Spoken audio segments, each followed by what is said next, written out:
little worried that I'm like, it's wrong. It's like this and that was intense. This is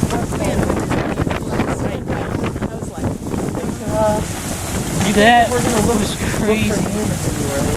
I hit your head. Yeah, that's cool.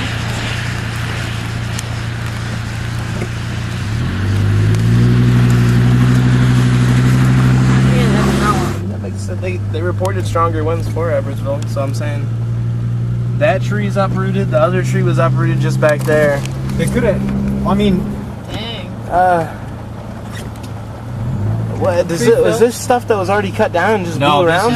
This wasn't here earlier. This is an old tree. Yeah, we drove here. But I'm saying it looks like a lot of stuff like to the right, like just on the.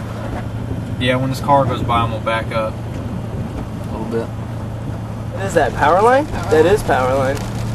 Okay. Oh man. That's that barn, man. Where I can't see shit. Right here, look. Barn. It's the roof. Oh my god. Wow. Roll your window down, Cole. Totally constructed too, huh? Wow. Okay, I can't see a dang thing. Yeah, I'm like, What's going on here? What's that? Is that a tractor? Yeah, that's still there though, huh? You see it? Yeah, So what do you think? Do you think tornado hit it? I think that's straight line wind. So it's just a really strong string on the wind, right? Yeah. In a poorly constructed barn? Yep. Because a tornado would have rebuilt it. We already established Absolutely. that. Yeah, Like that. I'll